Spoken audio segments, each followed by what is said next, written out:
I'm Mark Ponder. I was born and raised in Port Arthur, Texas, which is a couple hours east of here. And I got my undergrad degree in graphic design at Lamar University, and I got my master's in painting and drawing at Southern Illinois, Carbondale. I wound up in Houston when I was teaching in Beaumont as a professor doing graphic design, and kind of getting the itch to get back into a creative environment. I miss all my grad buddies.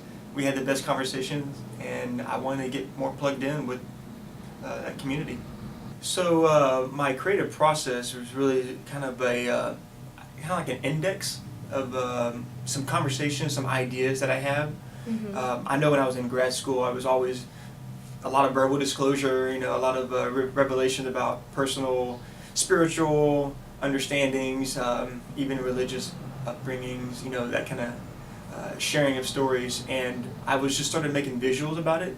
So my process is really just sort of indexing conversations and experiences that I've been having in sort of my spiritual journey, which I know sounds like a really generic way of describing what's going on, but I learned how to be a graceful human being, or I learned how to overcome abstract fears, or I learned how to love myself or embrace a sexual energy, like all of these components that come to the human condition. I just sort of explore them, and then as I explore them, I document them in some sort of visual form. And the process is always very organic. I never really have like a set medium, because they're all the same to me. If a photograph is the way I need to allow a viewer to experience that conversation, or if an installation is how I need them to experience that conversation, then that's kind of how I approach it. But I always have some sort of goal or some sort of realization that I have that makes me freaking happy, and that's what I know I need to share with the viewer.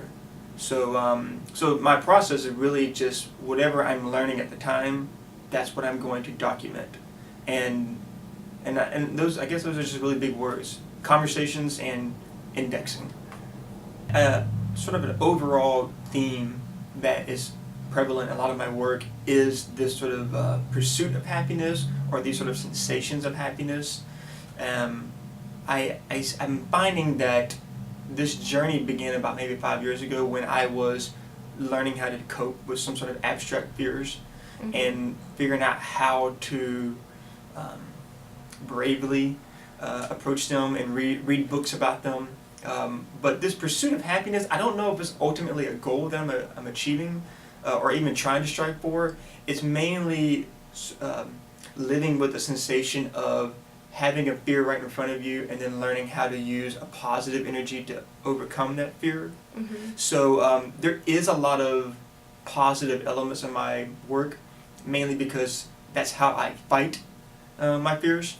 But again, you're always going to see that sort of underbelly, dark currents underneath it, because that's a sensation that are sort of mixing together during all of these like steps and journeys and everything.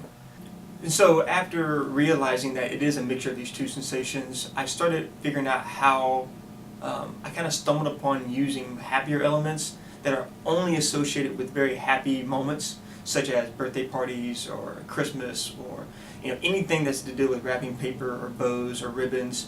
All of these are ingredients that are heavily associated with happy. So I just figured I just need to use those.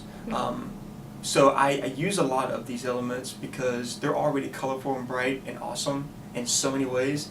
And I know that if I can just sort of wrap that around something really dark, I feel like that's how I can visually describe that sort of conflict or mixing of the two sensations. But they're just the coolest stuff in the world. I mean, like gift wrap paper has a million designs. I can do a million compositions with gift wrap paper. I walk into a birthday supply store, and I'm overwhelmed with like how good I feel and excited I feel, and I could do a shopping spree there. I'd be the best person in the world, So earlier, you were talking about this sort of like dark undercurrent, or themes that are prevalent and next to all the happiness. I've been talked about, and I've been asked, where is that coming from? What exactly is this sort of negative, imagery that's coming in? And I was trying to say my best question would have to be the void. which would be like a void of happiness or a void of God or a void of something. There is a sort of emptiness that I'm trying to fill up with some positive things. So I would have to say that would be what I'm fighting. It's not so much just like a very particular fear about dying or a particular fear about unhappiness. It's just mainly a void of it. So obviously I use a lot of these elements in there. I draw them as well. If I see a good bow, I have to paint it. Hearts, which kind of brings me to the unit store, that series, the Cope Not Hope series. I had a realization through all of my readings and books, and that is I really hate the word good. Like, I seriously hate the word good. And it's because like I hear that word so much. Like, how was your day? It was good. How was dinner? It was good. Did you sleep good? Yeah, it was good. That word good, I just don't like it. I feel like it just has no value. And that realization made me realize, like, okay, these positive elements do lose power if you use it too much, which is important psychologically when you're fighting a really dark fear. So with that series, I was able to just sort of, for like a month and a half, just sort of spit out all these positive words over and over and over and over again, just to see if they kind of lost any sort of power. So anyway, I used the word good, happy, awesome in that Cope Not Hope series, trying to figure out if they still made me happy after doing 60 of them. So it was kind of an interesting little moment. I got the index.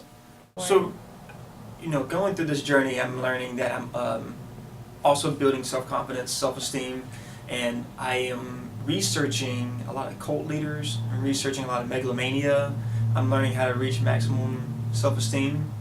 So I am been writing a lot of sermons lately. I've been trying to figure out how to help other people reach that sort of self-esteem, and just trying to figure out how to create little bitty short videos that help people reach where I am right now. Maybe like a little bit of a trail of conversations, literally, to help keep them on track, if you will. So I'm fascinated by these really colorful characters, cult leaders, which I hate that word, but leaders nonetheless, who have some sort of information on how to reach a more superlative form of themselves. I've been creating these videos and these dialogues that are fascinating me. Well, I know with one thing with the unit store is like allowing you to work with paperwork is exciting for me, just because it allows me sort of like place in my strength. I know when I make work, I have to sort of immerse myself in whatever conversation I'm having. So with the Cope Not Hope series, I didn't want to make one word over and over and over again. That would kind of like make the process a little more boring for me. But it did allow me to create a series of paperwork and explore multiple directions that kind of like, were still under that same umbrella. So I like the unit store allowing me to create like a series of work that kept it very, very spirited for me personally, but it allowed a lot of people to have access to it, as opposed to spending a lot of time on just one piece and trying to say everything in one piece, which to me, I can't do. I don't know how to do that. But it's saying it in little bitty tiny pieces and creating like a larger dialogue. It allows me to work in these series, and that's very beneficial to me.